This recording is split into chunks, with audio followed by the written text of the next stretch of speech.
আমরা খুনের রাজনীতি, হত্যার রাজনীতি, চান্দাবাজার, টেন্ডারবাজের রাজনীতি আমরা আর দেখতে চাই না বাংলার মাটিতে। আমরা ইনসাফের রাজনীতি দেখতে চাই। আপনারা কি ইনসাফ দেখতে চান? জুড়ে বলতে হবে, ইনসাফ দেখতে চান? তাহলে আলেম ওলামাদেরকে ভোট দিতে হবে, নামাজি ব্যক্তিদেরকে সাপোর্ট দিতে হবে। বেনামাজিরা তো আল্লাহর সাথেই ওয়াদা খেলাফ করে।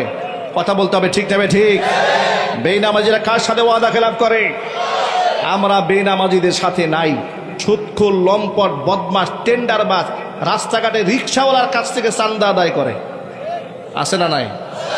গার্মেন্টস ফ্যাক্টরিগুলো হানা দেয়, দলবল নিয়ে আসে, শেল্টার নিয়ে আসে, হুন্ডা গুন্ডা বাহিনী নিয়ে আসে ফ্যাক্টরি দখল করার জন্য। এদেরকে ভোট দেবেন? চিৎকার দিয়ে বলতে হবে, এদেরকে ভোট দেবেন? এদেরকে সাপোর্ট দেবেন? আগামীর বাংলাদেশ কোনো সন্ত্রাস এবং গুন্ডাদের হাতে আমরা ছেড়ে দেব না। কোন ইসলাম বিদ্বেষী, কোরআন বিদ্বেষী, মাদ্রাসা মসজিদ বিদ্বেষীদেরকে আমরা ছেড়ে দেব না। ক্ষমতার মস্তদ আগামীর বাংলাদেশকে আমরা কোরআনের মঞ্চ বাড়িয়ে ছাড়বো ইনশাআল্লাহ।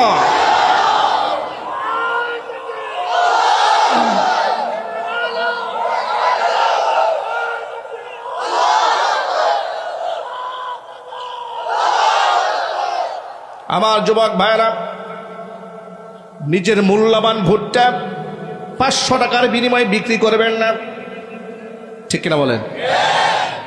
500 টাকার বিনিময়ে যদি ভোট বিক্রি করেন, তাহলে ও আপনাকে 500 টাকা দিয়েছে আপনার জিন্দিগি থেকে 5,000 কোটি টাকা সরানোর জন্য, ঠিক না? ঠিক বলে? কারণ এই যে এই সমাজের নেতারা, এমপিরা, মন্ত্রীরা গাড়ি বাড়ি, নারী, মিল, ফ্যাক্টরি, ইন্ডাস্ট্রি, এরপরে দেশের টাকা বিদেশে পাচার করে। এগুলো কাদের টাকা? যদি বলেন কাদের টাকা? শুধু বড় লোকদের টাকা? আপনার মনে করেন শুধু ফ্যাক্টরি মালিকের টাকা? না, এটা সমস্ত আদনা, ফকির, মিসকিন থেকে শুরু করে প্রত্যেকটা মানুষের টাকা, ঠিক না ঠিক? আপনি যে একটা লবণ কিনেন, 1 প্যাকেট লবণ, সেখানে আপনি ট্যাক্স দিয়ে কেনেন। আপনি একটা সাবান কিনেন, আপনি ট্যাক্স দিয়ে কিনেন। যেই সাবানের দাম হওয়া দরকার ছিল 30 টাকা, এই রাষ্ট্রের দুর্নীতিগ্রস্ত হওয়ার কারণে সেই সাবান কিনি আমরা 60 টাকা দিয়ে, ঠিক না ঠিক? যে বিদ্যুৎ পাওয়া দরকার আমাদের 6 টাকায়, সেই বিদ্যুৎ কিনি আমরা 9 টাকায়।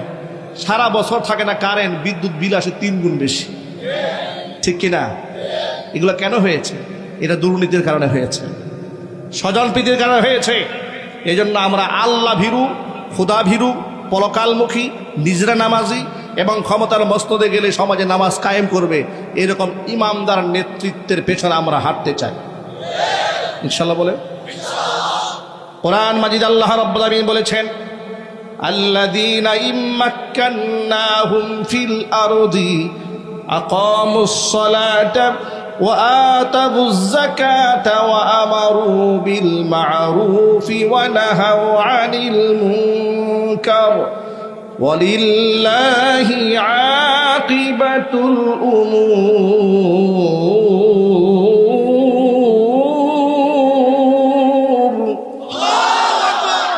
আল্লাহ পাক বলেন, ইমামদার ব্যক্তিদেরকে যদি আমি ক্ষমতার মস্তদে বসাই, 4 দফা কাজ করবে তারা জমিনে। 1 নাম্বার আকামুস সালাহ, ক্ষমতায় বসে নামাজ কায়েম করবে। ও আতাবুজ যাকাত, যাকাত আদায় করবে। এরপরে ও আমারু বিল মারুফ, সৎ কাজের আদেশ দেবে। ও নাহাউ আনিল মুনকার, অসৎ কাজ থেকে মানুষদেরকে নিষেধ করবে। সুবহানাল্লাহ। এই সমাজে নামাজ প্রতিষ্ঠা হওয়ার দরকার আছে না নাই? নামাজ যদি প্রতিষ্ঠিত হয়ে যায়, সমাজের 50% অন্যায় এমনিতেই বন্ধ হয়ে যাবে। কিন্তু নামাজ তো নাই, নেতা তো নিজেই নামাজ পড়ে না, ও নামাজ কায়েম করবে কেমনে? নিজেরা মদের ব্যবসা করে, এই জন্য ক্ষমতার মস্তদে বসে মদের লাইসেন্স দিয়ে দেয়। বাংলাদেশ সরকারের আইন আছে, 21 বছর বয়সে কোনো ছেলে মেয়ে যদি মদের লাইসেন্স চায়, সরকার বিবেচনা করে আপনাকে মদ খাওয়ার পারমিশন দিতে পারে। আর একই মহল্লার মধ্যে 100 মদখোর থাকে, সে যদি একটা মদের দোকান দিতে চায়, তাহলে তাকে ট্রেড লাইসেন্সও দেওয়া হবে। এটা আইনে আছে। আমি বলতে চাই, মাদক নিয়ন্ত্রণ আইন আমরা দেখতে চাই না, আমরা বাংলার জমিনে মাদক নিষিদ্ধ আইন দেখতে চাই। আপনারা দেখতে চান মাদক নিষিদ্ধ হোক? এটা আপনারা চান? কারা কারা চান? হাত দেখি তো।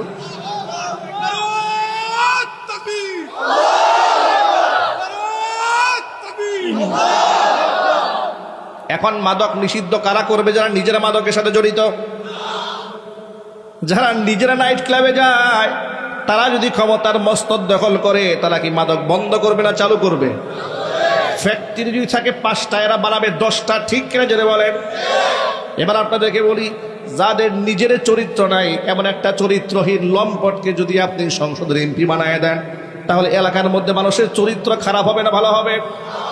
কারণ সেই ব্যক্তি চরিত্র নষ্ট করার যত পাথেয় আছে সব সহজলভ্য বানায় দেবে। দেখেছেন না বিগত 16 বছরে নষ্টা ভ্রষ্টা পতিতা খান্নাস মহিলাদেরকে এমপি বানানো হয়েছিল? ঠিক না ঠিক? মমতাজের মতো ফাইটটা যায় মার্কা 3rd ক্লাস শ্রেণীর এক মহিলা, সেও জাতীয় সংসদে দাঁড়িয়ে আলেমদের নামে বিশুদ্ধার করে বলেছে বুখারী মুসলিম তিরমিজি আবু দাউদ নাসাই ইবনে মাজাহ সিয়াসাতটা সব পড়া শেষ। ঠিক না ঠিক?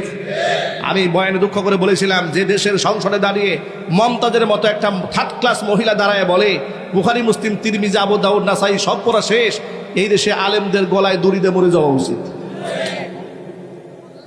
ঠিক না হিজরা বলেন? হ্যাঁ, এই কথা সত্য। ইলেকশন করে ভোটাভুটি করে আপনি পরিপূর্ণ দিন বাংলাদেশে কায়েম করতে পারবেন না, এই কথা বাস্তব। কারণ গণতান্ত্রিক সিস্টেমে এমন একটা সিস্টেম এটা, যা আপনি এখানে শরিয়া কায়েম করতে পারবেন না। তবে শরিয়া কায়েম 100% করতে না পারলেও অন্ততপক্ষে যারা ইসলামিক রাজনীতি করেন তাদের মানুষের কি আশার বাণী শোনানো উচিত যে আমরা শরিয়া বাস্তবায়নের চেষ্টা করে যাব ইনশাআল্লাহ। ঠিক না ঠিক? মানে পারবো না বলে যে পিছপা হয়ে বয়ে আগেই বলে ফেলবে যে না শরিয়া টরিয়া কায়েম করবো না, ইউরোপ আপনারা খুশি থাকেন, আমেরিকা আপনারা খুশি থাকেন, ভারত আপনারা খুশি থাকেন, না, এটা বলা যাবে না। এদেশের মানুষ আশা নিয়ে বেঁচে আছে এই দেশে ইসলাম কায়েম করার জন্য। ঠিক না ঠিক? অন্ততপক্ষে মমতাজের জায়গায় যদি একটা আলেম পাঠাতে পারেন, মমতাজ তো গান গাইতো, আলেম তো কোরআন তেলাওয়াত করবে। ঠিক না ভাই? অন্ততপক্ষে যদি আপনি ওই জায়গায় রাশেদ খান মেননের জায়গায় যদি আপনার মহল্লার একজন ইমাম পাঠাতে পারেন, রাশেদ খান মেনন তো দাঁড়িয়ে বলেছে মাদ্রাসা এগুলা হচ্ছে জঙ্গি তৈরির কারখানা, ব্যাঙের ছাতার মতো মাদ্রাসা তৈরি হয়েছে, এগুলা এই বলে বলে বিয়াদবি করেছে। ঠিক না ঠিক? হাসানুল হক ইনু আলেমদেরকে তেঁতুল হুজুর বলে গালি দিয়ে বিশুদ্ধার করেছে। এগুলো তো সংসদে হয়েছে, হয় নাই? যদি বলেন হয় নাই? অসংখ্য আলেমদেরকে মসজিদ থেকে বিতাড়িত করা হয়েছে, মাদ্রাসা থেকে তাড়িয়ে দেওয়া হয়েছে, মিথ্যা মামলা দিয়ে জেলে নেওয়া হয়েছে, কোমরের মধ্যে রশি বাঁধিয়ে এরপরে পায়ের মধ্যে লোহার ডান্ডা বেরি পরানো হয়েছে। এগুলো কি সত্য না অসত্য? আরো জোরে কন। আমার মতো ছোট্ট একটা মানুষ 2018 সালে গাজীপুরের কারাগারের পেছনে লক্ষ্মীপুরা গ্রাম থেকে মাহফিলে বয়ানরত অবস্থায় স্লিপ দিয়ে স্টেজ থেকে নামিয়ে গ্রেফতার করেছে। এরপরে আমাকে থানা গারদে রেখেছে, সকালবেলা কোর্টে তুলেছে, মামলা দিয়েছে। এক গোপন বৈঠক থেকে আমাকে ধরে নেওয়া হয়েছে, আমার পকেটে 16টা ককটেল বোমা পাওয়া গেছে। খুনি হাসিনা আমার সাথে এই আচরণ করেছে। আমি গেছি মানিকগঞ্জে মাহফিলে, শুনলাম গাজীপুর কোনাবাড়িতে আমার নামে মামলা হয়েছে, যা আমি নিজ হাতে গাড়ি পুড়িয়েছি, খুনি হাসিনার সন্তানেরা দাঁড়িয়ে দাঁড়িয়ে দেখেছে, সাক্ষী দিয়ে দিয়েছে, আমার নামে গাড়ি পোড়ার মামলা দিয়ে দিল। এইরকম নির্যাতন তারা আলেমদের সাথে করেছে। আমার বুটবাজার কেন্দ্রীয় জামে মসজিদের খুতবা দিতে দেয় নাই, 4 বছর ঢুকতে দেয় নাই। ঈদের নামাজ পড়াবো, সেই নামাজে যেতে দেয় নাই। যে এলাকায় ভাড়া থাকতাম সেখানে থাকতে পর্যন্ত দেয় নাই। এটা শুধু আমার সাথে করেছে, আর দেশের শীর্ষ আলেমদের সাথে কত জঘন্য আচরণ করেছে তার হিসাব আপনারা খুব ভালো করেই জানেন। ঠিক না ঠিক? এই কাজ যারা করেছে এই মাটিতে, অন্ততপক্ষে মুসলমানদের দেশে আলেমদের ইজ্জত যারা নষ্ট করেছে, অন্ততপক্ষে এই সমস্ত ব্যক্তিদের রাজনীতি আমরা এই মাটিতে এলাও করব না। কথা ঠিক না ঠিক? জন্য বলেন রাষ্ট্রীয়ভাবে এদেরকে নিষিদ্ধ ঘোষণা করতে হবে। ঠিক কিনা যেটা বলেন? এই যে আগামীতে জুলাই সনদের ব্যাপারে নির্বাচনের সময় হ্যাঁ না ভোট আসতেছে, সবাই হাতে ভোট দিবেন। কিসে ভোট দেবেন যেটা বলেন? আবার দুহাত তুলেন, কিসে ভোট দেবেন? কারণ আমরা বাংলার জমিনে আর নতুন করে কোনো স্বৈরা শাসক দেখতে চাই না। আমরা খুনি হাসিনা দেখতে চাই না, ওদের নাতিপুতিদেরকে দেখতে চাই না। নতুন বাংলাদেশ দেখতে চায়, যেখানে বিচার বিভাগ থাকবে সম্পূর্ণ স্বাধীন, স্বাধীন, যেখানে কোনো নেতার ফোনে কারো মামলার জামিন হবে না। কথা বলতে হবে, ঠিক কিনা যেটা বলে। নেতার ফোনে মামলার জামিন হয় বলেই তো এই যে খুনি ফয়সাল, শুটার ফয়সাল জাতির শ্রেষ্ঠ সন্তান শহীদ শরীফ উসমান হাদিকে খুন করলো। আপনি কল্পনা করতে পারেন, অস্ত্র সহ র্যাবের হাতে ধরা পড়েছিল 3 মাস আগে। সেই ভদ্রলোক মাত্র 3 মাসের মাথায় হাইকোর্ট থেকে জামিন পায় কি করে? এর মানে স্পষ্ট প্রমাণ হয়, খুনি হাসিনা পালালেও তার পেটার তারা এখনো পর্যন্ত দেশের মধ্যে বসে আছে। আমরা এদের সমস্ত শিকড়কে বাংলার জমিন থেকে আমরা উপড়ে ফেলবো ইনশাআল্লাহ। যুবক ভাইরা, সেই হিম্মত সাহস কি আছে? শহীদ উসমান হাদি কিন্তু জাতিকে সাহস যোগাইছে, জাতিকে দেখিয়ে দিয়েছে জালেমের চোখে চোখ রেখে কিভাবে কথা বলতে হয়, কিভাবে অধিকার আদায় করে নিতে হয়। আরেক সাগর রক্তের বিনিময়ে যদি বাংলাদেশে ইনসাফ কায়েম করতে হয়, কোন কোন যুবক রাজি আছে আমি দুহাত দেখতে চাচ্ছি।